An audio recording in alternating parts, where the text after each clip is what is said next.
So I'm Lance Bachmann. I'm the president of OneSEO.com.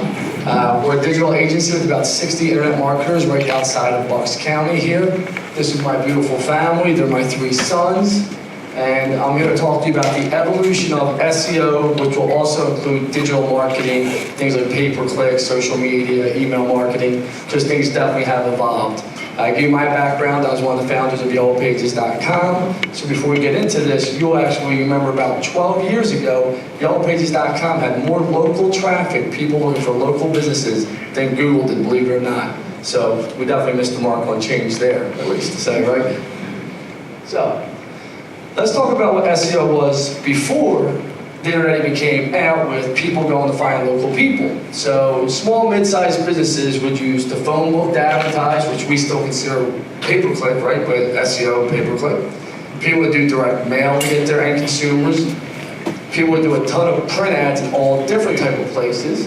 And phone book advertising was probably one of the biggest ones, where it was a trusted source, almost like local search. When people find people on the local maps or local pay-per-click sections, the phone book is where probably 80% of small to mid-sized businesses would go advertise to grow their companies. And it was probably the biggest thing that people did to grow their companies every day. Then there was newspapers that people did locally, and it definitely helped them out. The reason why we left radio, television off of this, and billboards, even though I'm on a billboard, is the rate of penetration of the cost of it to get into it was so expensive 20 years ago.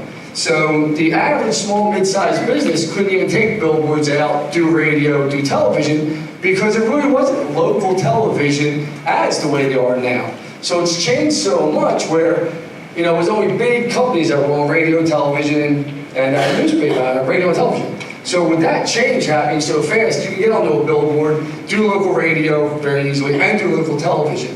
So we're going to talk about where SEO, when it came out, and it jumped from all these print type of things, where people branded their companies, to where people did SEO.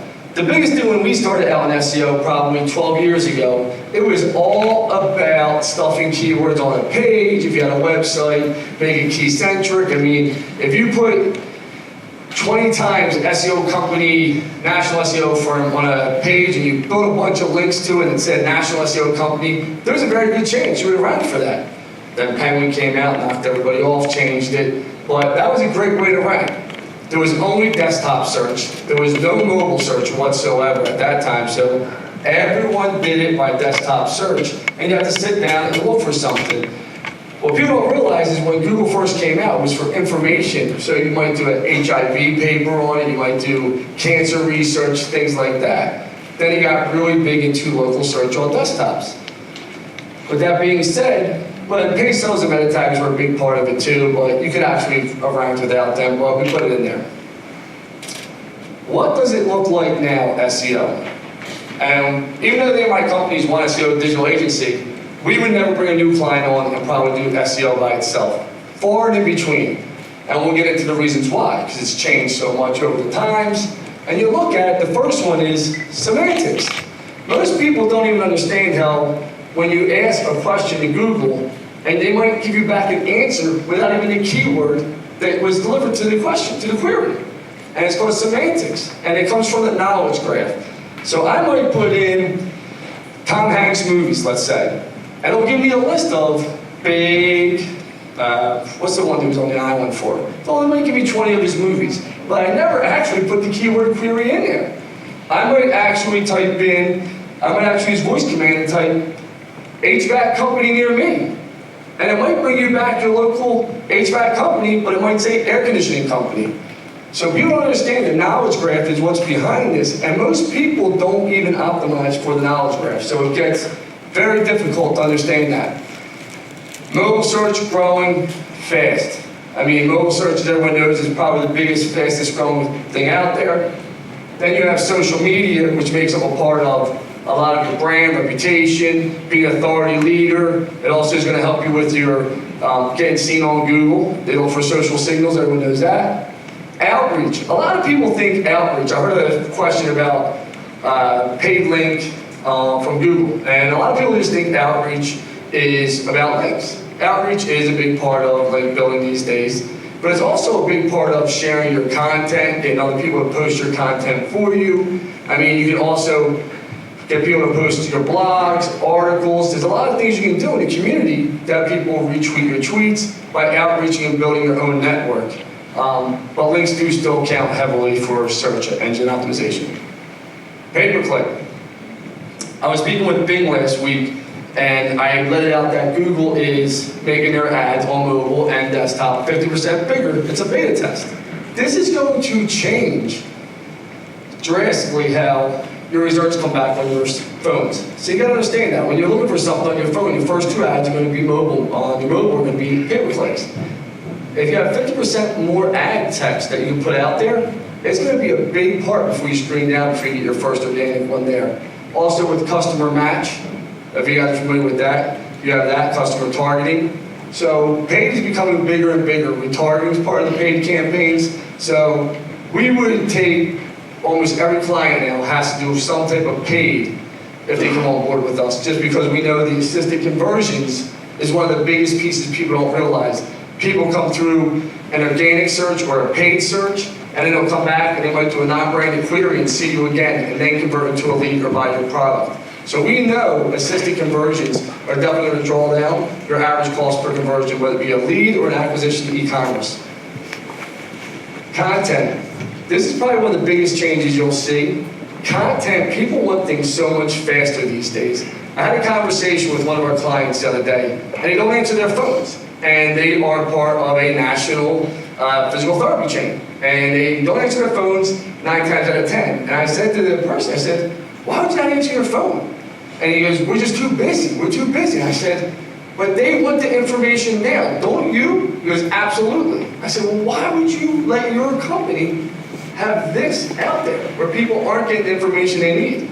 They actually just brought a person in or they're interviewing for someone just to answer the phone because people want things fast. Same thing with content. People have a quick, easy way to find you now, and your content better be of high quality. I try to explain to people, people ask me all the time, should I write an article once a week? Should I do a blog once a week? Should I write, a press release once a week? And I say, it isn't a matter of how many times you're doing something, it's a matter of the quality. You want to have good information going out there representing your brand and that information that people want to read it, share it, and digest it. The worst thing you do is just pump out content, and it actually hurts you in the long run.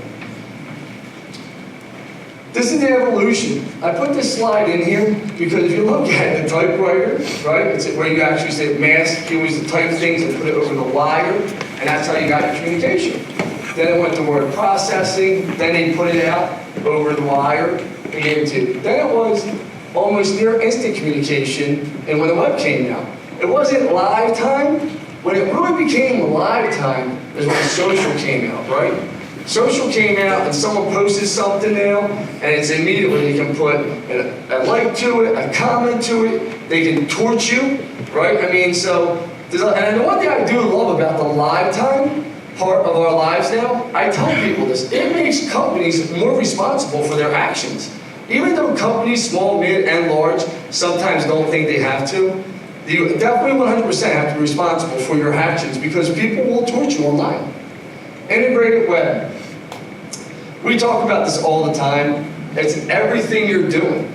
It's not just SEO, PPC, social media, email marketing. You have to put it all together and have an overall comprehensive solution to make sure you're touching not just, people don't understand, your customers that already know you, they're going to have a different experience when they see your email marketing when they come back to your site. The ones that don't know you and you're looking to gain that capture, you want a different marketing strategy for them and make sure your brand is recognized there.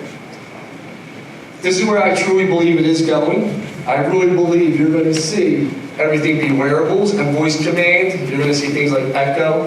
I think, when I was the vice president of AT&T and we came out with the television, we could actually search on it, which everyone now has Netflix on it and this and that. So you guys are probably laughing at me, but that was 13 years ago. And we're like, this is the future. Well, we skipped over the search functionality on televisions to where now people have wearables. You can ask things to things, get responses back. They can give you any information you want set up correctly. And people are going to make sure it's going to be quick, accessible. Make sure your company is looking for how are people going to find me fast and next close to their body.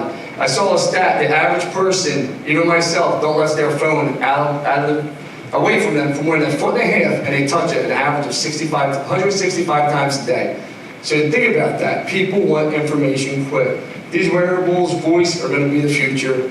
If your company's not doing it now, thinking about how you're going to do it, I definitely would start looking into that now. If you guys have any questions, I'm more than glad to answer them. Thank you for your time, guys. I really appreciate it.